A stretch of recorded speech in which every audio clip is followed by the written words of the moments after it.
On this week's episode, we're going to give our predictions for Linux and open source in 2024. You, the community, get to hold us accountable, so make sure that Ryan is taking consideration of what? Huh? Why just me? I mean, I have the best predictions. In fact, if you go back and look at my predictions over the years, 100% of them have come true. 100%. 100% of them. Okay, we need to go check those and make sure. Go do that. No one's going to go do that. No one's going to do that. No.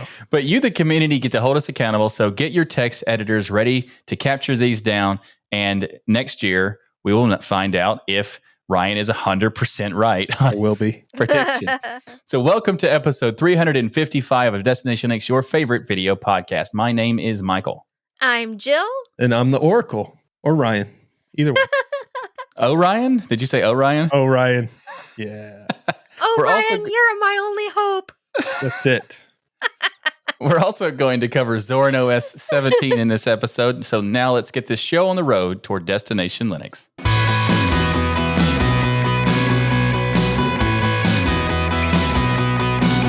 So our feedback this week comes from Jeremy. He says, "Hi there. I have a question about keyboards for Jill." Listen, Jeremy, there's two other hosts on here that you could...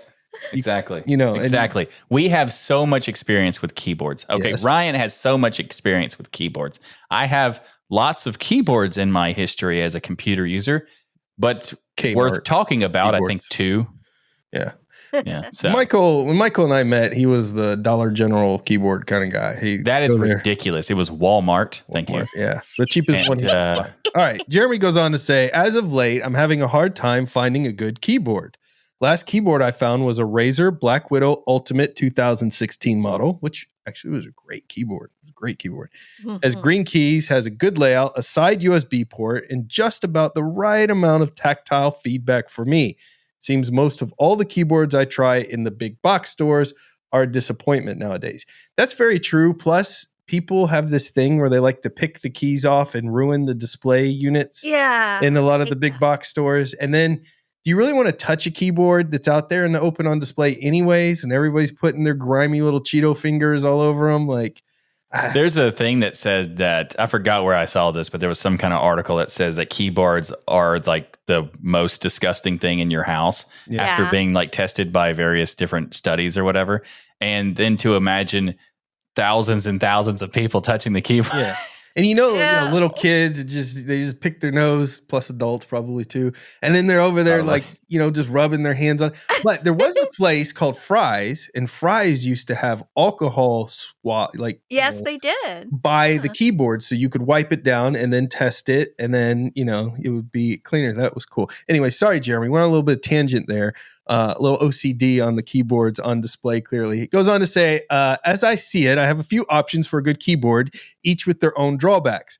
Number one, try to continue to buy this model on eBay, clean and revive them. Labor intensive, though.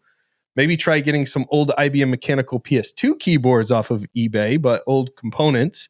And look for custom keyboard option, expensive. Any suggestion for someone who likes clicky, responsive keyboards? Are there good modern options? Best, Jeremy. So, Jill, since Jeremy wants nothing to do with Michael and me, we will stay quiet during this part and let you tell Jeremy what you think. Yes. Well, Jeremy, there's lots of great options. There. There's lots of great options out there. And thank you so much for writing in. As a lot of people might know, I have hundreds of keyboards in my computer hardware museum, so it was actually really hard to choose. But I actually narrowed it down to 3 suggestions for you for clicky and really responsive keyboards, both old and new, that are some of my personal favorites. And like you, Jeremy, one of my favorite keyboards of all time is made by Razer. I have their original Black Widow Chroma keyboard with green mechanical switches and per key RGB. It was the first in the series. And remember when Razer was good? Like all their keyboards were good? Oh, all of them were good. They were so good. No. I actually put it in the original box. So of course you did, Jill. So this is my original, and I used it for quite a few years on Linux, and it's still available on Amazon, both new and old. And I was surprised to see new ones available. That was very nice. New, it is actually $99 and used $55. Not bad. This is actually the keyboard that helped me win 2 of my favorite games of all time, Portal 2 and the Talos Principle. So I gave this keyboard lots of love. Jill has memories tied to her 200 keyboards. I do. Each individual keyboard has a special memory. They've got a story that goes along with them. Like, oh, this is the one where I won Talos on, and this is the one where like Portal went. I wish I remembered that much stuff about I have my no experience, clue what keyboard was doing. No idea. But no, that's I can tell you how long I adorable. used a keyboard in the rough range of like a few years, give or take a decade. Yeah. Aw. I guess I'm a little OCD about it. I think it's adorable. I love I think it. it's awesome. Yeah. But I wanted to let you know, Jeremy, the keyboard you like, the Razer Black Widow Ultimate, is available right now on Amazon for used, starting at $120. And I actually found a new one for $244. And that is a lot of money. So you're better off getting the used. And the link is actually in the show notes. And yes, eBay is always a good option too. I found one that looks to be in a great shape for $52 on eBay. And in fact, I had the seller offer me a lower price, and it looked in beautiful condition. So those links are in the show notes. It's kind of a mini treasure hunt, Michael. We got. Maybe that was Jeremy's plan the whole time. He actually has the keyboard he wants. He just wanted a treasure hunt. Is a sneaky a way to get a treasure hunt, but also not a mini one, because Jill said that she had 3 keyboards to talk about. Okay. Yes. What's next, Jill? So the next one is actually really cool. It's another one of my favorites in my collection. It's my smallest keyboard in my collection. And at the time, my Steve husband gifted it to me quite a few years ago. It was the smallest keyboard ever made. Oh, this look one. at that. That's look at cute. that. Beautiful. It's awesome. That would be perfect for your tiny thumbs, Michael. What? It is my Vortex Core 40% Cherry MX Blue Switches keyboard made by Vortex Keyboard. And this keyboard comes with a learning curve. Almost every key is available depending on the layer you're on. And there are 3 layers. So you got to use multiple keys and the function key to get to all the different layers. But once you learn it, it's really an incredible experience. It also looks like it's got split keyboards for my weak thumbs. Yes. It does. Weak and small. Split space bar. And the one thing I love about this, it has the most satisfying click of almost every keyboard I own. And actually, maybe even a little bit more than the Razer. I was just really floored by this keyboard and the feel of it. And that's why, I'm like, I'm gonna learn this 40% keyboard so I can give it love. Looks like a keyboard would be made for a phone or something. You dock your phone on and type on it. Like, it's so tiny. For those who can't see what we're talking about, you should be watching the video version. You should be watching the video version. We actually do a video too. I know most of you just like to listen to the audio, but there's video. What? An easy way to get to the video, audio. you can go to destinationlinux.net/YouTube and boom. Yeah. Yeah. And this keyboard is customizable, and you can record macros. And it's just under $100. But don't fret, Jeremy. Vortex sells high-quality keyboards of all sizes and types, including 60%, 70%, 90%, full size, and old school layout keyboards with Cherry MX switches. So you can find any layout you want from this brand. So if you get a keyboard that has Cherry MX Blues, for example, that if you want the clicky keys, yes. Does it matter, like, if it's whatever keyboard it is? Wouldn't it be like the same kind of feel because it's the same switches? Or does it matter? It's just the click noise. And obviously, the click would be different. Well, I think the keycaps, the click noise, the underbass, whether they're putting padding in between. As you can tell, I'm a very big keyboard expert. That's why I'm asking that question. No, but it's good because like this is actually blue, but very, very high quality blue. There's some blues that are quite a bit louder. So is it a royal blue or a sky blue or just regular blue? Okay. It's the same blue as her shirt on right now. Okay, got it. That blue. I do actually have one of their keyboards also. Video watchers could know what that color is. With brown keys, and the brown keys are much quieter, but the keys themselves still feel the same, really high quality, but you just don't have the noise, that tactile click noise as loud. But it is still there, so it's still satisfying. I like the browns for the fact that we record stuff and it's not picked up as easily. Exactly. In fact, that's why these keyboards I use on my other computers, not on my podcasting computer here in the studio, because I'm right now my keyboard I'm using is a pink one with brown switches because it's quieter. So what's your third option, Jill? We've got Mini Me keyboard here by Vortex. Yes. And the third one is what?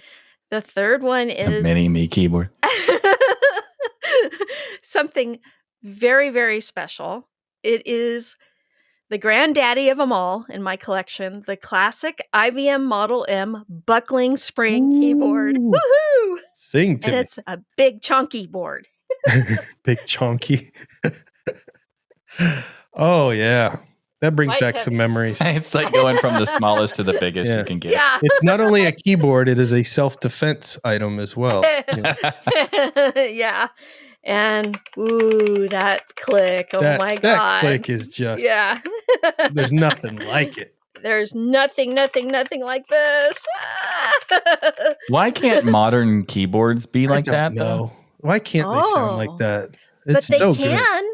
They actually can. Okay. So I want to tell you a little bit of history of the Model M keyboards. They're a group of computer keyboards designed and manufactured by IBM starting in 1985 and later by Lexmark International, Maxi Switch, and Unicomp. And you can, get used ones over at eBay, of course.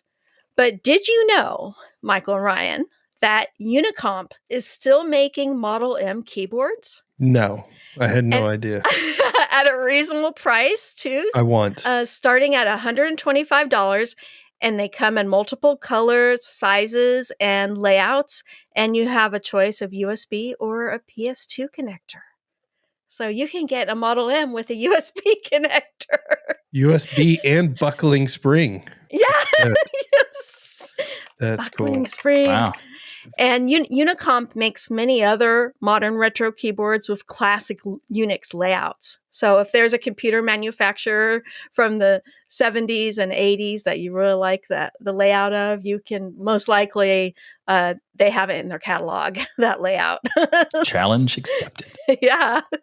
I will find one. You can also set your keyboard size. You can do or spacebar size, I'm sorry. You can get the big spacebar or smaller spacebar with it. And you've got a couple color options here. Can you get a split spacebar so my thumbs? Your weak thumbs? No, they don't have any.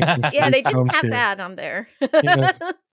That's a shame. We'll write to them and see if they can get that fixed. For those who are curious, there is a story behind that, but I don't remember where it started, so I don't actually have a quick URL to tell you. But someone knows. There is a story behind it. It's a ridiculous story of Ryan making up stuff about me. There we go. Yeah. Never happened before. Aw. So all the links for all of my 3 suggestions are in the show notes. And also, there are many other companies that make great clicky keyboards like Logitech, Coursera, Asus, Ducky, Epomaker is another really popular one right now. And so if you would like to find out about another one of my favorite clicky keyboards in my collection, just go ahead and watch Destination Linux episode number 233, where on my treasure hunt, I talk about another one of my favorites.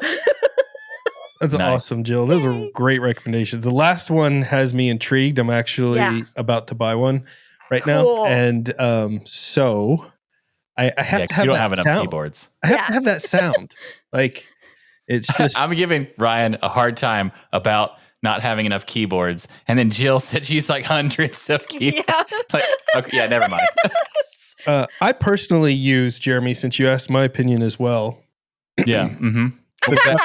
What do you use, Ryan? I use the Ducky one, The which Ducky. I absolutely adore. I think it's one of the greatest keyboards I have used in a long time. I really highly recommend it, Jeremy. Thanks for asking. And also, my recommendation is whatever Ryan and Jill said. Yeah. Because my experience is, actually, my experience with the keyboard is the first mechanical keyboard I ever experienced was when Ryan gave me one to try. And then I kept it. And that's it. Looked back. Yeah, I am still using it right now, actually. Wow. I also have another one that I got, but I accidentally got blue keys. So I didn't realize. It was nice because the keyboard itself was on like Black Friday sale, so it was only like $45. So, but it was a Redragon keyboard. Oh, Red Dragon, yeah, those are bad. So it's by the way, it's Redragon because there's only one D in the name of the company. Well, I guess that's true. There you go. So, or it's Red Dragon, one of the two. Red Dragon, that's a good one, Michael. It could be one of those. But it's a really nice keyboard, and the fact that it's so reasonably priced too.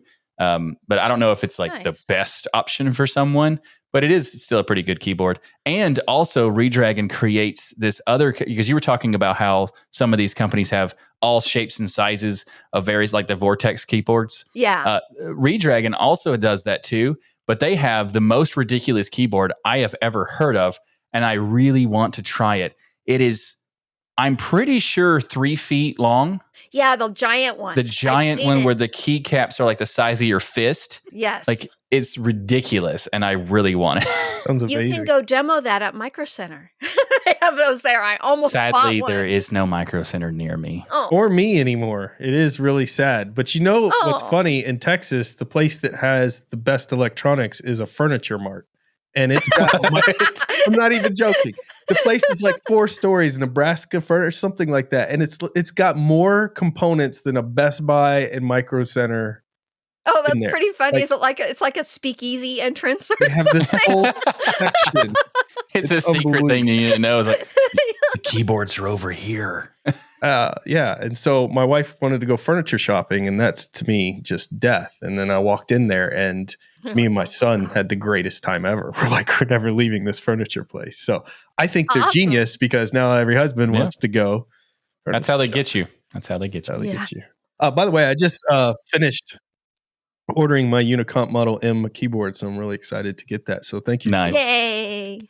By the way, if you have a question for Michael and I, you can send your question to tuxdigital.com/contact, and we might include it in the show and answer said question. Specifically, if it is tailored to us. Yes. Yep. Or Jill, if you want. Especially Jill. Hey, Ryan, what do you call an endpoint security product that works perfectly but makes users miserable? Let me think about that. I've heard of this one before. That's a failure, Michael. That's a failure. You're right. Exactly. The old approach to endpoint security is to lock down employee devices and roll out changes through forced restarts, but that just doesn't work. The IT department is miserable because they've got a mountain of support tickets. Employees start using personal devices just to get their work done, and executives opt out the first time that makes them late for a meeting or something like that. You can't have a successful security implementation unless you work with end users, and that's where KOLIDE comes in. Their user-first device trust solution notifies users as soon as it detects an issue on their device. And more importantly, it teaches them how to solve it themselves without needing help from IT. That way, untrusted devices are blocked from authenticating, but the users don't stay blocked. KOLIDE is designed for companies with Okta, and it works on Linux, macOS, and Windows, as well as mobile devices. So if you have Okta and you're looking for a device trust solution that respects your team, visit destinationlinux.net/KOLIDE to watch a demo and see how it works. That's destinationlinux.net/KOLIDE. You know, this is really interesting because I've been a part of many security rollouts that have had this exact situation described here happen, where the second, like, it'll roll out to users, they're miserable, but the second it impacts an executive, that's when we change everything. The whole thing gets rolled back, and now we're less secure than we were before because they don't really, these products don't really respect the entire implementation of what people have to do to get them set up and started and used. And so this is awesome. I would take something like KOLIDE, go to my business and be like, hey, we need something like this that respects end users, that we have security, but it's security that people can use without getting completely frustrated and not being able to do their job, because that's doesn't really help either if you can't do your job, but it's secure. Yeah.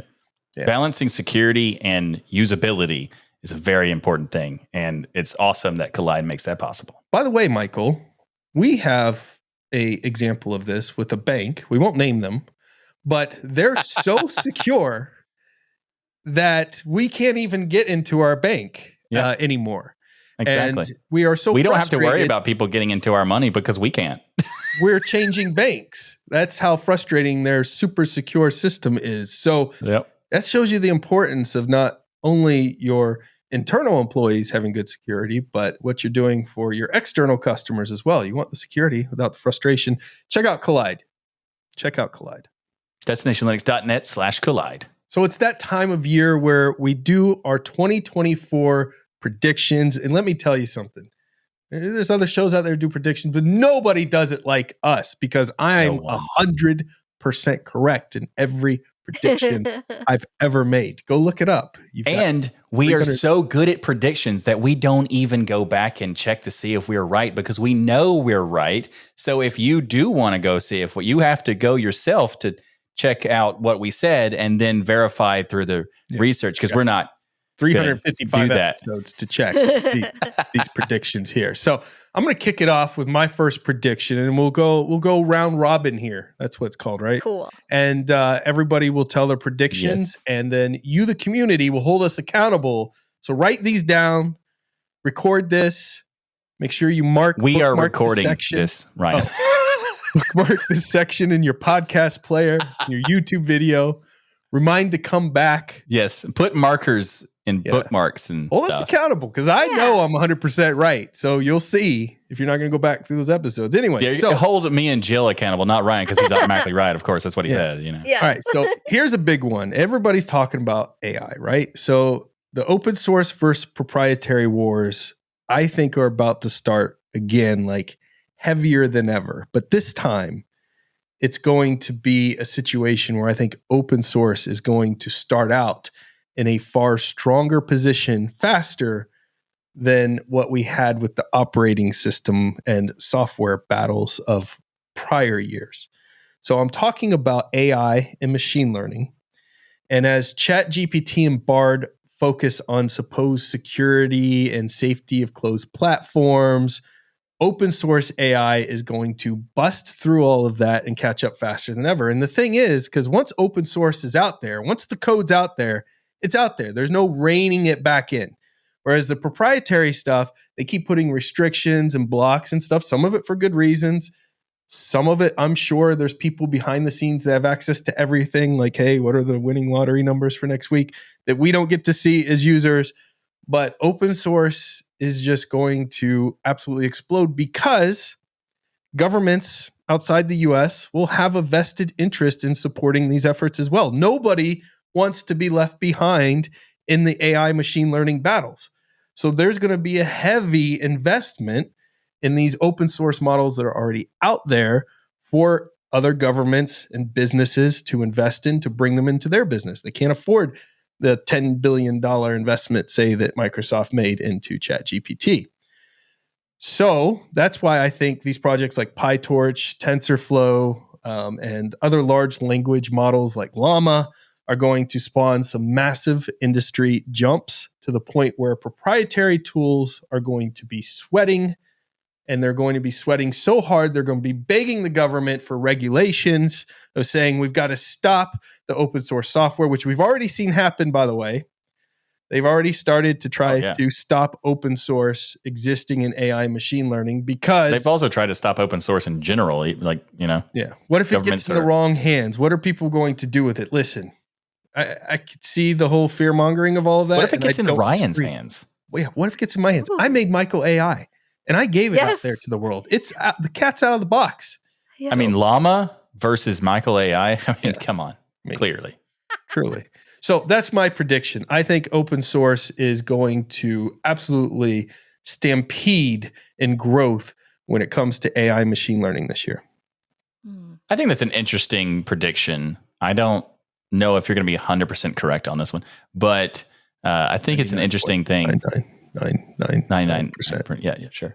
I think it's cool, though, because I think there is a drastic opportunity here for open source and AI, because AI is everywhere at this point. You literally can't get away from it. You look at any kind of technology, news or whatever, some AI involvement somewhere, and including cars and stuff now. Like Volkswagen announced that they're going to do integration with ChatGPT in their cars. So you have a voice assistant that's ChatGPT, which I think is going to be a bad idea, because what if you ask it for directions and it just makes it up, because that's what it's known to do. Well, it's funny because, they call it hallucinations. And one of the things that happens is if you challenge ChatGPT, it automatically takes the side of your side. So if you're like, hey, ChatGPT, what's 4 + 4? It's like 8. And you go, well, isn't it 9? It goes, I'm sorry, you're correct. It's 9. So like there's so much wrong with the iterations. Now there's some cool things too. We can make fun of it, but it does some amazing. There are some cool stuff. Yeah. These AI things are pretty cool. So I think your prediction is pretty interesting, and I hope you're right, because that would be awesome. Yeah, same here, Ryan. I was just thinking, as you were talking about how we've talked about here on the show, that the guardrail implementations for AI is open source. Like NVIDIA has their guardrails, and the Linux Foundation is setting up a guardrails, right?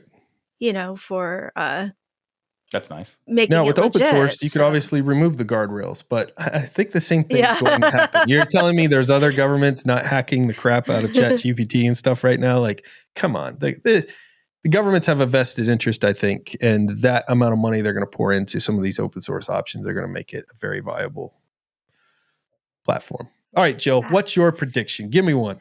Okay, so because of the popularity of the Steam Deck, more game devs will make their games compatible with Linux and Proton.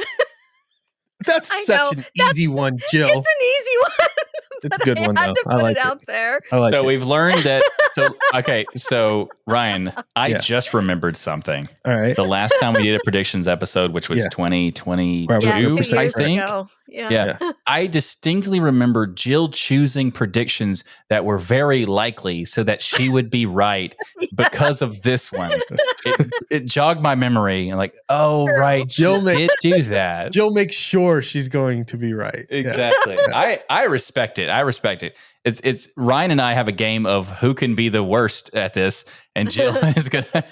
I think that Steam, the Steam Deck has proven not only how popular gaming could be on Linux, and improved gaming on Linux, but have you noticed that every competitor to it has flopped? Yes. Like they make this big deal, like, Zeus is coming out with this portable and all this Steam stuff. Steam Deck killer. Yeah, it's the which Steam is Deck hilarious killer. Because the Steam Deck was always the Nintendo Switch killer. Yeah. And it successfully basically did that, right? And to some degree anyway. And there's still Nintendo specific games. Nintendo obviously. Switch is still super popular, but also it has Nintendo games that you can't get on the Steam Deck, right? True. But this is very cool because the Steam Deck, like you said, has basically come around, changed everything, and then people are trying to copy it and they can't do it because it's just such a good product.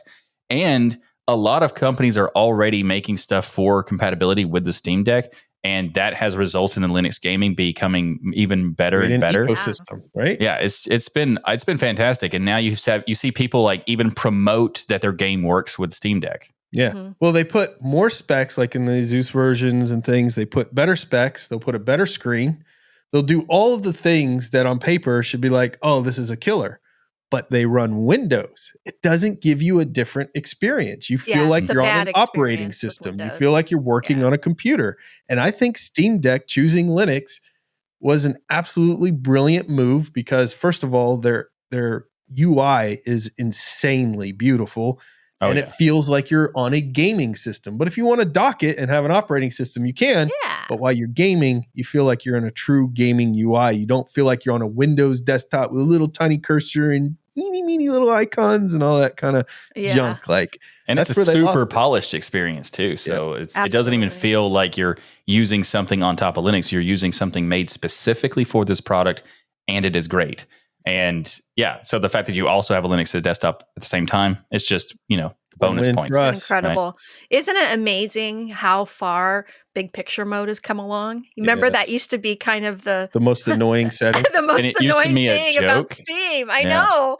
And now it's just they nailed it. They got it compatible with the hardware and got turned on GameScope and did all these things with it. Every time I clicked big picture mode by right clicking the tray icon and choosing it, it was always accidental. And every time I did it, I was like, oh no, I can't get out of this. It takes a while. It would load and you'd hear see the Valve logo with the sound. And now it's fantastic. So well done, Valve. Yes. All right, Michael, let's see if you played it as safe as Jill. What's your prediction? I did not. However, it's somewhat relevant because I wanted to talk about the Linux market share, that it will rise thanks to Valve and the Steam Deck. And I'm making a prediction that it will rise to at least 4% and possibly 5% this year. Okay. Yeah. Based on the Steam hardware survey, that sort of thing. And maybe other places too, but I think it's hard to define exactly where unless you talk about right. And so you're predicting this year it will go up 1 to 2 more percent, at least 4%, and maybe to 5%. All right. Yeah, I think that's a good one, Michael. Yeah. All right. So I have to have your backing, Jill and Michael, on this. You have to you have to back up what I'm going to say, because you all know that I got sick and we missed a week, but I had wrote this show before that. And so this prediction actually came true while I was out sick recently. Cool. And so what you're saying is that you're going to throw it out and make a new prediction right now on the spot. It's got a part of it that's a future prediction. And then there's a part of it that I was saying it was going to happen, and it did happen. And so anyways, I just need your backing that I didn't write this. Yeah. I didn't write this. I will check. I'm going to check right now when exactly you wrote this. Yeah. And okay, fair enough. You wrote this basically January 2nd. There you go. January 1st, 2nd. Yes. Okay. It was before. All right. Here we go. So before this officially happened, cryptocurrency, I believe, is going to get a surge in popularity due to investors. At the point, it was rumored to be able to ETF or trade on the exchange without actually having to own the assets themselves. So that's not a rumor anymore, because that officially happened after I wrote this, that it was approved that you can trade Bitcoin in ETFs or stocks essentially on the market. So you don't have to, like you can gold or other things, actually have the asset. So if interest rates fall, I think which is also a prediction for this year. I think that people are going to be investing in more volatile assets. And I am not saying to go buy crypto. This is financial advice from Ryan, yes. This is not financial advice at all. Oh, okay. In fact, I think it's a very risky investment. And any amount that you would invest, you should be absolutely willing to lose 100% of it, because crypto is that volatile, just like going to Vegas. But all signs show for the potential for an interesting time for open source Bitcoin. Bitcoin is open source. And crypto markets. This is not investment advice. I'm an idiot, and this is just a prediction for fun. So talk with a professional, like an FTX investor that really know their stuff. Professionals for sure. But the reason why I wanted to bring this particular prediction in is because I just think it's going to be really interesting to see how Bitcoin changes this year. We've had a very weird economy. You now have it out there on the stock exchange. People get a little more risky with their money, especially if interest rates drop. So it'll be interesting to watch the show there on cryptocurrency. And there's some open source components to that whole cryptocurrency thing. So there you go. Very good, Ryan. Thank you, Jill. I think it's a interesting prediction, and probably, without the first half already happened, the other one's probably going to happen. Interest rates will fall, and then people will, probably lose money in Vegas style. I mean, there's some people who've made money off of it. Some, sure. Not FTX people. Did you like the FTX part? I loved it. I laughed when I wrote that. I was laughing to myself. Like, talk to an FTX. For those who don't know what that means, FTX was this big exchange that was making all these massive waves and marketing massive people and getting so many people to talk about how great it was. Yeah. And then it just collapsed on itself. And turns out it was fraud. It was all fraud. Yeah. So had celebrities and big businesses and everybody involved in the fraud. It was amazing. I mean, hopefully they were tricked too, but still, you might want to vet some stuff if we're talking about like that kind of money. There you go. Anyway, Jill, give us another of your predictions. Yeah. So another one is that immutable Linux OSs become even more popular, like Blend OS that Michael and Ryan are using on their podcasting rigs right now to do the show. Oh, Michael, I switched. And like Steam OS that I use on my Steam Deck every day. All right, number 2 of guaranteed Jill wins. Got it. Yeah. And there's also Vanilla OS, Endless OS, and the growing popularity of Nix OS. And there is actually Fedora Silverblue using the GNOME desktop, Fedora Onyx using the Budgie desktop, and more Fedora spins of immutable desktops I am sure will be coming this year. I think there's no question about that. And Canonical's Snap-based Ubuntu desktop possibly coming this year in April for the 24.04 LTS release. Yeah. So I think it's more likely that's going to be 24.10. They don't want to put that in the LTS stuff. Yeah. So Jill might have overstepped a tad bit. Like everything else, I think she got. Yeah. There's certain projects that bring out really passionate people that get behind them, like Arch. Like, you get memes created from it and everything else because of, hey, are you using Arch? I use Arch, right? And Ryan's talking about the people who do that as a meme, but he's also one of those people. The meme, yes. But I've noticed like the most passionate people lately, like when I do a video or something, they're always leaving comments about like, have you tried this? It's Nix OS now. Like Nix OS people are that people now. Like, have you tried Nix OS? Have you tried Nix OS is better. Have you tried Nix OS? So at some point this year, I got to try Nix OS. Give it a good. I think that's going to be an interesting thing. We should maybe like challenge ourselves to do like an episode on it just to see what it, the fuss is about. I know like a lot of the stuff about the Nix OS. It's very interesting, but it's also super different than every other kind of Linux system. So it's going to be a challenge that we'll have to take. Blend OS was such a win that it's really set the bar for me of immutable OS. So Blend OS to me is the best of the best. Well, I've only used Silverblue and other things like Silverblue and all that stuff was okay, but Blend OS was like next level. I can confidently say that one of the reasons that you liked Blend OS was because of its flexibility and the power it offers, but also the quick, easy access to get into it. That is not Nix OS. Yeah. Well, and Blend OS had Arch, in it. Well, that too, sure. But yes, I think Jill is probably right in this prediction. Jill, so safe, Jill. All right, Michael, what's your prediction? All right, mine is going to be very similar to what Ryan talked about earlier, and like some of it, cryptocurrency. We wrote it before it came true, and this is kind of sort of coming true too. We don't know for sure, but there's a likelihood that it will happen. So Cosmic Desktop is released as an alpha version. That's part of that. It might be true, and probably will be. And Ryan will have no ability to resist it and switches to it immediately, regardless of the alpha label. All of this is very. Yes. I mean, I can't deny. You were right on. Probably gonna happen. I cannot deny this. Like, it's a take my money situation, even though I don't think they're even charging for it. But if they did, I'd pay to try it. Yeah. So, I mean, that's a hint there, Cosmic. Ask $3 or $4 to try the alpha because I would pay it just to play with the new desk. I'm so excited about Cosmic. I'm excited about this for System 76. I think the possibilities here with the Rust implementation. We need a new desktop environment. Yeah, we do. I know there's a lot of people who are like, "Oh, we have so many." But we don't have one that just fits it all. Like just I want one. Everything is a piecemeal that you got to do something to make it work for you. Yeah. I mean, they're all good enough. but I want something that just like rocks my socks. And I'm hoping that Cosmic Desktop is that. So I'm pretty excited about that prediction. Yeah. I'm very excited about Cosmic as well. Did it come out in alpha, by the way? Because you said no. Okay.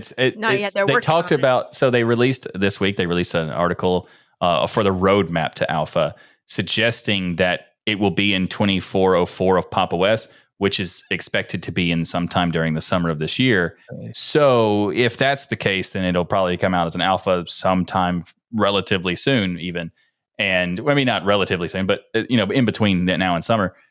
So that would be likely that it's going to happen. Maybe it gets pushed back, but I feel like that. I mean, it's kind of similar to how yours is like, I feel like it's very like I'm very confident that it will happen. Yeah. So yes. I'm thinking System 76 partners with Frameworks. They designed their first laptop together, has Rust on it as the Cosmic Desktop, the Rust Cosmic Desktop.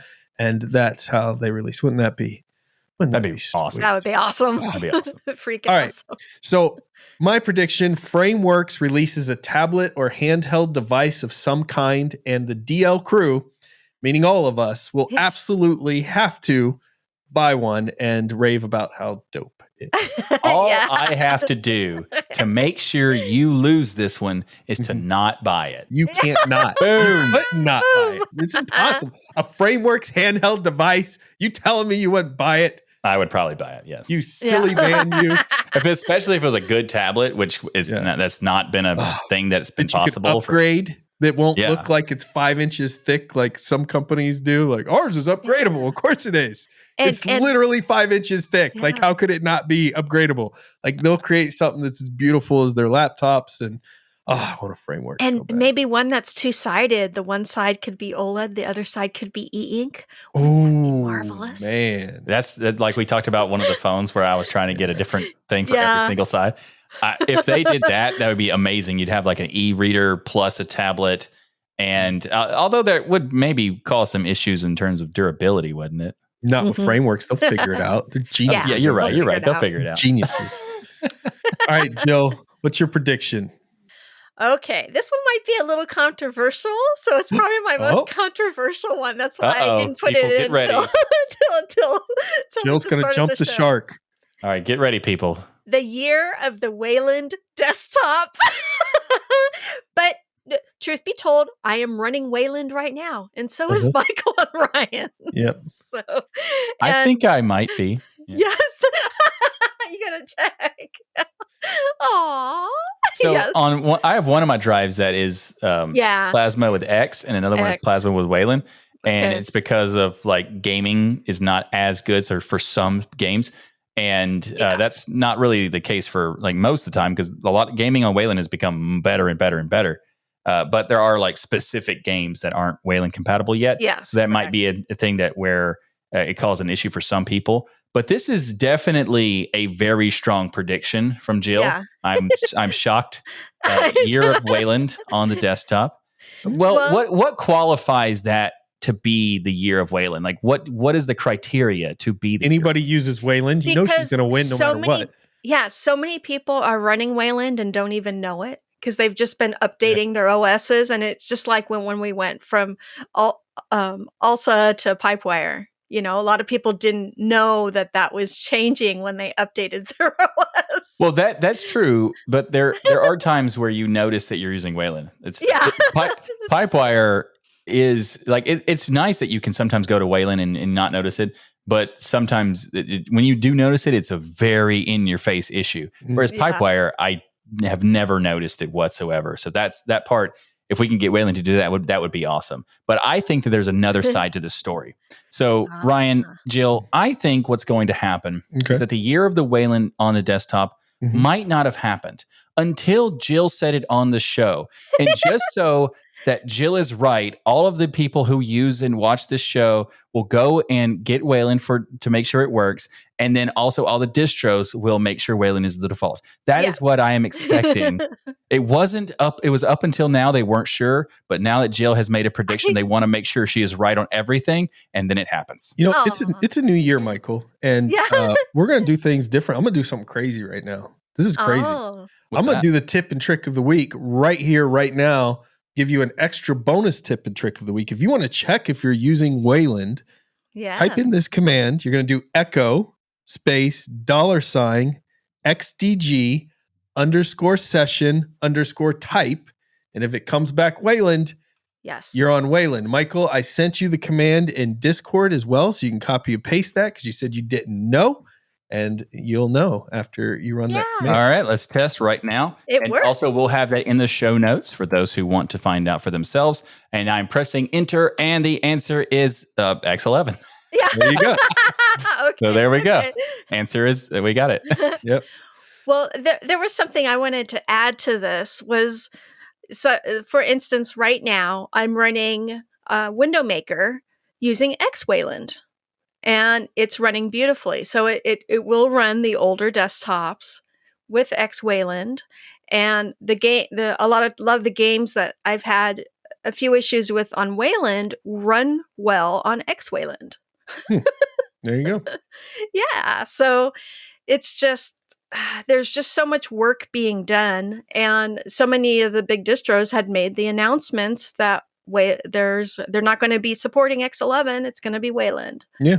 So, well, I think it's a very safe prediction. We're going to see a ton of growth in Wayland for sure. Like, I don't know everyone will be switched, but they should. I mean, because that's the only way we're going to get some of these bugs that are out there fixed. Yeah, we Michael, need to get a lot more people using Wayland. All right, close us out on our predictions, Michael. Give us our last prediction here. All right. Be bold. I don't know how to express this because people might think this is like, oh, we control this, but I think it's going to be much bigger than that, right? So I don't know exactly what it might be, but in some form or another, there will be some enormous change or huge announcement that will happen for us here at Tux Digital. Okay. Wow. Like a negative thing or a good thing? Oh, happy, please, happy. Well, technically, I didn't specify. So my prediction is, who knows? But I'm leaning towards the positive. Okay, you're leaning towards the positive. All right. It'd be good to let me know what that is as your business partner. Well, that's the thing. The prediction is based on I don't know what it will be. We don't even know. And we're just going to do something big this year.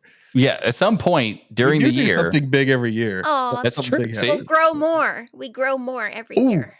We could end up getting into our bank account. That would be huge. Oh, what? That would be amazing. We will successfully do something that has eluded us for so long. Because the security is so bad. I'm actually going to send them KOLIDE's information. I'm going to send them KOLIDE's information after this.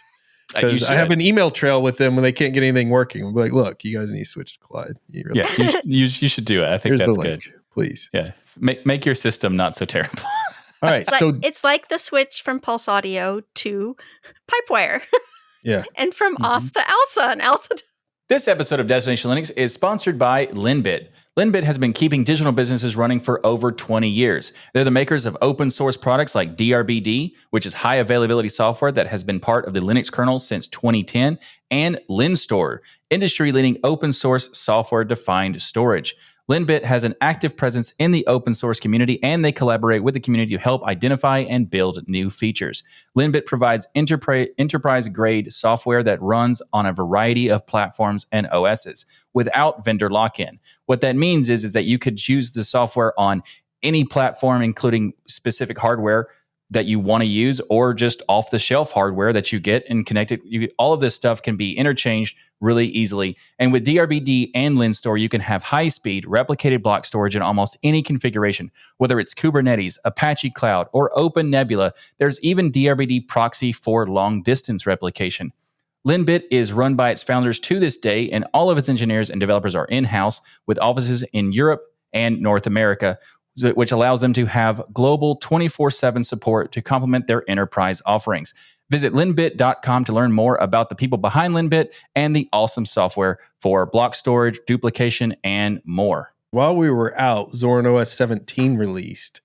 And Jill, you mentioned I was on Blend OS, and I hated leaving Blend OS, but I had to try Zorin. So I'm actually on Zorin now. That's right. Yes. And I've been on Zorin since I released my video on Zorin out there. And Zorin OS is very impressive. Like there's just that's true. When it comes to looks, it is it's very hard to beat. Good looking. Very good looking. You could argue that it might be one of the beautiful, if not most beautiful, distros It's kind of like the absolutely. Ryan of Linux distros. It's beautiful. Like, I don't understand what you're saying. it's gorgeous. So the prior version, 16. It's buff and cute. Thank you, Joe. Aw. Blushing over Zorin here. is like the Ryan of Linux distros. It's a gym bro. Zorin writes us, please don't ever do that again. Yeah, don't ever describe our distro like that, please. The prior version 16 is said to have had 6.2 million downloads, which I think is quite impressive. Mm-hmm. So 17 hopefully surpasses that number for them. Some of the key features, lots of performance optimization, making it so you can run Zorin on just 1.5 gigabytes of RAM. So despite all of the beauty, and there's a lot of gorgeous extra features and everything else they've added, they managed to actually lower the memory requirements on Zorin, which I think is pretty impressive. The Zorin menu is now overhauled, making it faster, smoother, easier, and multitasking has gotten better with their spatial desktop. So you got the 3D cube animations, which I know the other desktops can do, but you've got spatial window switching with 3D windows, making it easier to identify which windows you're switching to when you're scrolling through, and a bunch of new effects and other things. And somehow this is GNOME. I say, because it has things like app indicator panels and tab icons. It also has icons on the desktop and so all sorts of stuff, and tons of settings. Looks customization. Nothing like GNOME in any way. Yeah. So the DE of Zorin is very beautiful, but also it's a unique style, and also it's cool that they have the change of the interface. You can go in and switch it and just make it do, all different types of layouts and stuff like that. If you want to make it look like Windows or make it look like Mac or make it like whatever, you can do that sort of thing, which is really cool. But the Zorin stuff, like the spatial desktop, the desktop cube, I've always looked at as something that's really cool, but not that useful. Like, it's a cool thing to show someone, but you wouldn't use it on a daily basis because it's kind of slow. And the spatial desktop takes that and makes it more useful because you can have more indicators and more easily see which application you're using. And I really like that approach because they're taking something that is a eye candy and then making it a functional eye candy, which I like. Mm-hmm. Yep. And they also, in their software store, have apt, snap, and Flatpak packages. So you're not just stuck with, if you're one of those people who utilize Ubuntu, but you don't really want, because this is an Ubuntu base, you don't want to be stuck with just snaps. You've got the option all built into their store right off the install, which is, I think, really cool to have that unified cohesion there on all of those. Cohesiveness. Honestly, I feel like a distro based on Ubuntu not using snaps is a missed opportunity, because snaps are useful. Yeah. Like the whole thing 100%. About some people who hate the snaps for whatever reason. We could go into a longer topic, the future episode. We can go in and actually talk about why people hate it and stuff like that. But the thing I think about is that snaps have a particular purpose. Some application developers prefer snaps versus Flatpaks and app images and that sort of thing. And having all three is kind of, to me, a no-brainer because it means you have applications of all types. And, you have the whole gambit, and you also have the dev stuff and as well. So you basically get everything as instantly, and that's the better approach for usability, in my opinion. Because why would you want to put a barrier in front of a user for any reason? Yeah, absolutely. You've got screen recording built in. So right from the panel, I can just click screen record up in the upper corner, and boom, it just starts recording the screen, which is really dope. And I think that's a GNOME feature. So that's an indication that it's GNOME. Yep. And I did a whole video on this, and it blew up. 13,000 of you all were like, I want to see what the Zorin OS is. And I got the Pro version, which is $48. And there's also the Community Edition, which is completely free that you can check out. Doesn't have all the different themes and stuff, but you can, a lot of the software and pre-installed stuff from the Pro version, you can go install yourself. It's just, hey, if you want something for $48, help support a cool company and get all the stuff done for you, sure, why not? And that's what I did and really have enjoyed Zorin OS. There's one thing, though, that really frustrated me, and that is that they don't use Pipewire. And so while you can go install Pipewire yourself, they do include, as part of the Pro package, some Pro audio software. And I'm like, why you got pro audio software, but they didn't pre-install jack and they don't have pipe wire on there. And okay, so that's a good point. To me, that's a miss on their part. And so that was one of my big recommendations to them, is to make sure they do the pipe wire. Now you could add in pipe wire really easily. I've got instructions on my video how to do that if you want, but that was one thing that I thought was a miss. But I want to get I got a lot of comments about the $48. Some people really thought that was excessive. Some people, like, one of my recommendations is it would be great to know that they actually took some of those dollars and gave it to some of the projects they rely on to make Zorin OS, like, even Ubuntu and GNOME and all these projects, versus just kind of keeping that for themselves, because it's pretty costly and they sell to a lot of enterprises and schools and things out there. What do you guys think about the $48? Too much? Just right? I thought it was fine, actually. Yeah. $48 to $50. I think it is reasonable, because also they give you support as well. Yes. So, that's worth it right there. I got to break something so I could test their support. Yeah. Yeah. Got to figure that out. What do you think, Michael? $48 too much?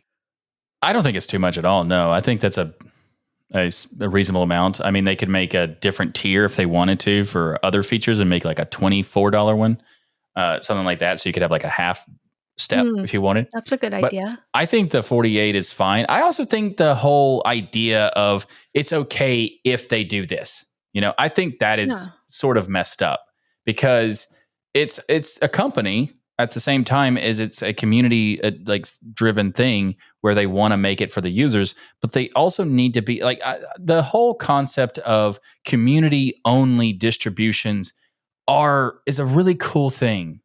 But you have to look at the fact that 90% at least 80%, I would say probably 90% of the progress and the ability for the ecosystem to grow as fast as it has over the years is because companies are involved. So I don't think it's necessarily a bad thing to even charge for it. Or, if they want to have other tiers that are even more expensive to get even more stuff, feel free. I think it's totally fine to do that. And I think that as long as you are offering something for that money, and it's not just, thanks, you're doing something for it, why not? I don't see a problem whatsoever. I 100% agree with you. I think it's completely fine that they want to charge for this.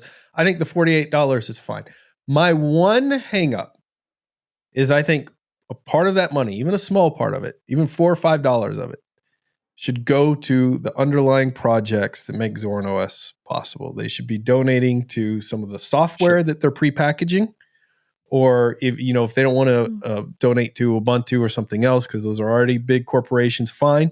But you package a bunch of software in there, give it back to some of those developers. And maybe they do, but I think they should make that apparent in their pricing scheme, saying, hey, some of this goes to other software organizations and open source that don't have the ability. I think that would go a long way with somebody being more willing to drop $48, $50. But keep in mind, they have a community edition that's completely free. You don't have to pay anything for, that you can use as well.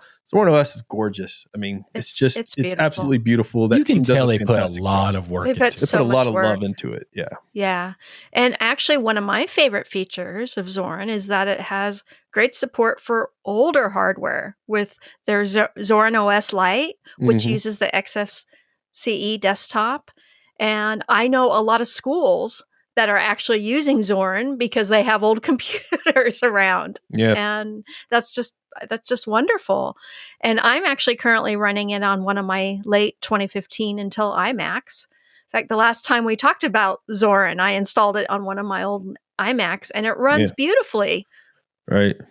Yep. It's beautiful. Check out my video. I think it's really cool. And I think that the topic about should you pay for it and should you not, and that sort of thing is also a long topic. But we talked about the whole, you mentioned the fact that if they donated to projects that they relied on, that would be, I mean, we don't know, they probably do. But if they were more upfront about it and told you that, it would basically make it where the people who were hesitant because of that would be more likely. And I think that's a good idea. So if Zorin, you are doing that, I think it is a good idea that you would do that. I also did some research while we were talking to see exactly when Ubuntu put in Pipewire, and it was after 2204. It was 2210. And Zorin is based on 2204, which is a good reason why it doesn't have Pipewire by default, because the stack isn't they could made put it for in it. there. LTS. They could put it in there. They could do that. They could do that. But I also think that this is kind of like another topic we could say for another day is what's best, rolling release or LTS? Because there's pros and cons for both. No, that's easy. Episode over. Roll credits. Down that rabbit hole before. Roll credits. Rolling release. Ryan, rolling. Rolling release credits. Take us into gaming. It's a new year. I picked a fantastic game for you. Yes, you did. Once again. So you know exactly what Jill wants, so you pick some like unicorns and rainbow stuff, right? Something happened. Yep. No, he didn't. Not this time. Ryan knows how much I love horror games. So I was thrilled when he found this gem. Scream or Die. This is a first-person horror game. Goal is for you, the player, to get out of the maze with creepy, demonic animatronics. My favorite. And yeah, I haven't heard the word animatronics. Yeah. Since Chuck E. Cheese. Yeah, since Chuck E. Cheese, exactly. And so your players' lives are reduced when the animation comes close, and in order to scare the creature, you need to scream by pressing the F key very quickly on the keyboard. And the scream has a cooldown, so you need to think very carefully about when to scream and when to run away. So this game is, to me, a creepy carnival of creatures and clowns. Yes. But in a dungeon crawler type maze setting. That's actually kind of fun. You did enjoy it. Yes. I did enjoy it. And you'll have fun traversing the maze and trying to escape. If you're good enough, you might find yourself on the leaderboard as well. So I looked up what is the phobia of animatronics called, and it's automatonophobia. Oh, automatonophobia. Yeah. Because there's been so many movies recently, like Five Nights at Freddy's, which was a video game before, and then there was a bunch of other movies that have come out, all with these animatronic Chuck E. Cheese-like environments where they have these killer animatronics coming at you. And when I saw this, I was like, scream or die. That sounds amazing. Jill will love it. It turns out you did. I actually did like it. So you don't have a fear of, you don't have automatonophobia. No, I don't. Apparently. And this one's kind of, it's done in a tongue-in-cheek way. So, you can have fun with it. What horror movie character scared you the most as a child? I'm afraid to admit this. To me, it was Chucky. So I remember being a little kid and I had a babysitter and she was sleeping like a good babysitter does. Paying no attention to me. And this Chucky Child's Play commercial comes on the television. And this guy's like, sorry, Jack, Chucky's back. I jumped behind her while she was sleeping and like hit. That doll scared the crap out of me. My parents then bought me a My Buddy doll. Which is similar looking. Oh, yeah. I beat the crap out of it. I'm not joking. I beat the crap out of this doll under my bed. I beat it under my bed and pushed all of this stuff against it so it could never come and get me, because that was my big fear, was Chucky. And so that was mine. I'm not afraid to admit it. You can make fun of me in the comments if you want. Chucky is scary as heck, man. I mean, it actually, I don't like red Chucky hair movies. They're creepy, but also as a kid, that's like traumatizing type of stuff. I think that one is definitely on the top of it. Top 5 for sure. Yeah. As a kid, I think probably It. Ooh, Pennywise. Yeah, Pennywise. That's a strong one. Yeah, I guess that was good. For me, it's The Exorcist. Okay, because that came out in '73, and I was a little kid when I saw it in like '74. Your parents let you watch it as a little kid? It was accidental. Okay, and I had nightmares I still have nightmares. And that still scares people to this day. That's a classic. There was also, I forgot what this. I can't remember the original. The original name of the movie, but there was the Japanese version. It's called Ju-on. and it's JUON. The Ring, right? It's maybe The Ring. Yeah, The Ring. Yeah. I think so. Yeah. I don't remember. I never watched the movie, but there's a video game for the Wii, the original Wii, that you could play. And the Wii is basically a flashlight, and you just hope to get out of the thing where the ring, like the whatever. What was the name of that villain? Was that The Grudge, or was that something else? Well, there was the little girl that crawled out of the TV, and that's The Ring. Yeah, that's it. Yeah. I don't know what she was named. I'm sure there is a name, but I don't know what it was. But I'll tell you a story about The Ring. I was a grown adult in a movie theater, and I was the only person in the theater, and it was storming outside when I went to watch The Ring. And I'll tell you, I was looking around like this half the time in that movie. That movie scared me as an adult. Laugh all you want, fight me real. No, it is definitely freaky. Like that movie is freaky, and she came crawling out of that TV. My skin just like, oh man, the bumps. Luckily, it wasn't a 3D movie. Oh man, I might have broken the theater. I might have thrown a chair. Oh boy. So on an other side note of this, the Paranormal Activity movie was like this huge movement to get it to your local theaters and blah, blah, blah. And I went with my brother, and my brother challenged me. He's like, if it's really scary, I want you to stand up and scream like a little girl. Mm-hmm. And I said, he's like, I'll give you $100 if you do it. I was like, absolutely, I will do that. That's hilarious. You don't even have to pay me. That's just hilarious. Yeah. And it wasn't scary. It was a super boring movie. And I stood up and screamed. I didn't even get shocked at all. It was a very boring movie, and it was basically not scary at all. I don't even like horror movies. Yeah. And I was not scared. It was so boring. And the worst part is that everything that was scary was in the trailer for the movie. So you saw everything anyway. Yeah, it happens a lot. That was disappointing. But we should probably move on to the next topic. Software Spotlight. It's not Halloween. That would have been a good Halloween special. It would have been a really good one. Yeah. All right. Jill, what's our Software Spotlight? So the Software Spotlight this week is WhatsApp on the desktop. Right. Now we know, a lot of people prefer more privacy-focused chat apps like Signal or Element, like we use here on Destination Linux sometimes to talk to each other. However, but technically, WhatsApp is technically kind of encrypted, sort of. Kind of technically, if you trust Facebook. Yeah. Exactly. But sometimes you need to be where your friends and family are. And it's nice to know that you can access your WhatsApp messages from your desktop to create a seamless experience between your mobile and desktop if you're forced to use WhatsApp. And all you have to do to sync your computer from your WhatsApp application on your phone is by taking a picture of a QR code. That's it. So, check out the Flatpak, and then remember to never trust WhatsApp encryption. So just use it for hellos, what's up, and GIFs. Then you should be good. You should be okay. Yeah. Real quick, I just want to say that WhatsApp is a fantastic name. And the first time I heard it, I was like, that's just WhatsApp. Like, that's so good. Such a good name. Too bad it's owned by Facebook and /Meta.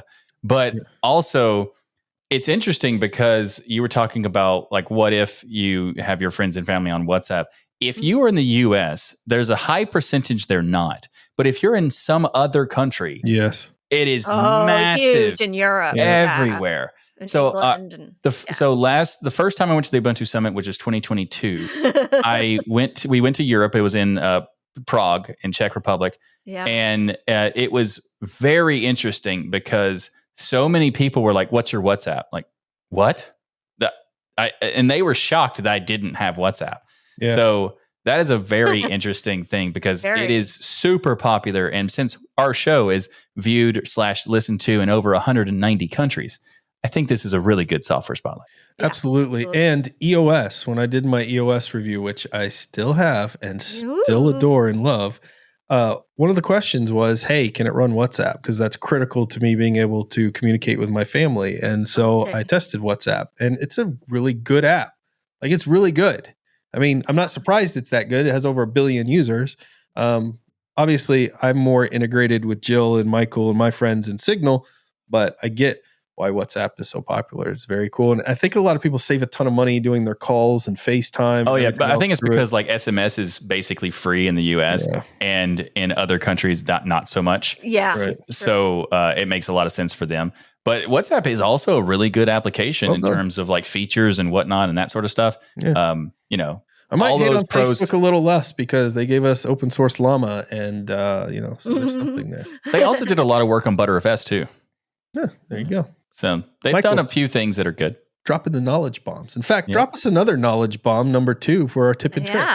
Absolutely. So here's the next tip of the week, and that is something we've covered before. So we've done now 355 episodes, and that means we've had a lot of tips of the week and lots of software spotlights, and sometimes it kind of overlaps and we redo, partially because we think it's really good. Of this, Michael. I don't understand where you're going with this. Well, you'll see in a second. Okay. So basically, it's because we just forgot it was on the thing, maybe, or sometimes it's because it's so good it needs to be reiterated and that sort of thing, because maybe it's like a couple years later or something like that. So this particular thing is on the show because it's VZF, the Fuzzy Finder, and Ryan's memory is sometimes a bit fuzzy. So it makes sense that he would be using. Also, he had a fuzzy brain situation where he was sick previously. So it makes sense that he would cover this before. Also, we did. Now, to be fair, because in a long time. I saw this and I thought, didn't we do this before? And I looked it up, and you know, it's okay that you forgot because it was 3 years ago. And I think it's totally fine to bring it back because it is pretty cool, because it's unlike any other file search commands. Basically, VZF is an interactive finder dialog that finds stuff and filters things as you type it out on the command line. And this is more like how like a GUI search thing would do. Yes. And it could be very, very convenient and very fast. And it's simple to use. All you got to do is install the VZF package, open a terminal, type VZF, and then when you start typing whatever you want to search for, it automatically starts finding things and interactively filtering everything. And it's pretty cool. Too. It's so fast. It's so good. I can't believe this. It shows you, like, we've done the show so many times. We've done so many tips and tricks. I've researched so many tips and tricks over the years. And sometimes because I'm distro hopping or switching, I forget about stuff. But FZF, you just type FZF. Don't type what you're searching for after it. Just FZF, hit enter after you install it. And then in your terminal. And then it will, you just start typing some of the keywords. It automatically knows to like look for lowercase or uppercase. Like it's not case sensitive. Like it's so good, man. And the way it interactively finds your files so fast, like it's really the index. It's very cool. Incredible. Mm-hmm. Yeah. And for those who are curious why it's called fuzzy searching, that is basically the model and the algorithm that it's used to find the things. Instead of using for a specific thing, it's using a system where it's showing it based on character and kind of automatically choosing things based on what you're typing as you type. So as you type more, it starts finding more things. That way it can show you things faster than if it waits for you to do a specific search query, that sort of thing. It's fuzzy. Yeah. All right. And it's also pretty fuzzy. Well, Michael's prediction has come true because we have some huge news for the show. We're going to Scale 2024. Scheduled for March 14th through the 17th. What are the odds of that? I mean, how would anybody be able to know that we were doing a thing at Scale? Like that's a shocker to everyone, right? Yeah. Wait, hey, Ryan, where is Scale this year? That's a good question. If you want to come hang out with me and Michael, and Jill will be there too, especially Jill. Let's you want to head to Pasadena, California, at the Pasadena Convention Center. Oh, that's where it will be. Yeah.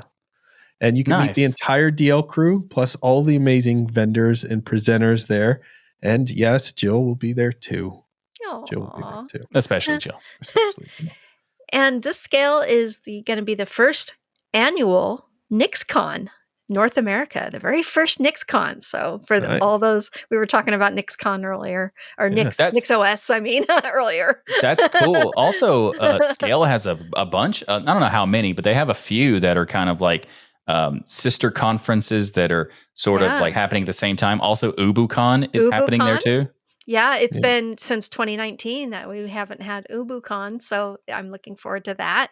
Yeah, they call them co-located events. And there's lots of them this time. This is probably the most co-located we've ever had. So you're not just getting scale, you're getting all these little mini conferences.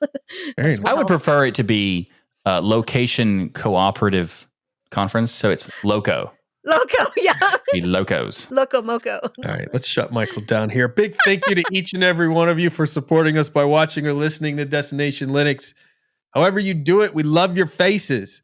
Come join us on our Discord. Go to tuxdigital.com/Discord. Go hang out with the community. There's all kinds of stuff. You want to talk about Jim Bro stuff? It's there. You want to talk about Linux? It's there. You want to talk about scary movies that scared you when you were a child? It's there. If you want to make fun of me for being scared of Chucky, you've got to do that in person. You got to do face to face. You got to do that in person. Yeah. Pasadena, California, March 14th through the 17th. No, you can make fun of me in the Discord chat there as well, and make fun of Michael's weak thumbs right there in Discord. I will figure out where that comes from. Discord. I think I have it was a game idea. Controller split keyboard thing. System 76, right? Keyboard issue. Yeah, it was a System 76 keyboard. System 76's fault that we did that. It was System 76. You got to make up for it. We're bringing us Cosmic very soon. Yeah, there you go. And forgot where I was going to go with that. Go on, Michael. Good job. So if you want to check out all the great perks that you can get by becoming a patron, you can go to tuxdigital.com/membership. You can join us on the Discord at the special patron only section of our Discord, as well as many other things, such as watching us live as we do this show. When do we record, Ryan forgets Michael? what he's talking about. And I know somebody wants to know, when do we record? Well, we record on Thursdays at 6 p.m. Central, 7 p.m. Eastern, and 4 p.m. Pacific. There you go. And in the European times that we're recording at, I'm sorry. So if you're a patron, you become a patron, then you come up on Wednesday, and then what you do is you'll get your link on the patron page, and you'll come join and watch us live. And there's a whole bunch of other content you miss. There are things we discussed that never make it in the show. Wendy's too embarrassed to put it in the show, so she cuts it out. She's embarrassed for us. Yes. That's how nice of an editor Wendy is. Right. So, and we also have our patron only post show that happens every week after the show. So you get all of this and more, because it's not just Destination Linux you get when you become a patron. You get a patron of the entire network. So tuxdigital.com/membership to get that and so much more. Also, go to tuxdigital.com/store right now, and you can get a ton of cool stuff. Like we have swag like t-shirts, hoodies, mugs, stickers, coasters, and we have the shirt I'm wearing that this weekend, I'm not wearing that. I'm wearing the Linux is Everywhere shirt. And also we have the Destination Linux shirt that Jill is wearing, and Ryan is being a massive slacker today. But I do have a red hat. Absolutely, you cannot get it at the store. But that's it is true. It is Linux related, but it's not Tux Digital related. So it's I'll give you like a 25% credit, but mostly failure. Just a little hint here: the holidays are right around the corner. You want to get something special for Valentine's Day for your loved one? The holidays are right around the corner. Yeah, there's Valentine's Day coming up. I love the fact that you used to say Christmas is right around the corner. Now it's just holidays, because you're probably going to be right roughly around every couple months or so.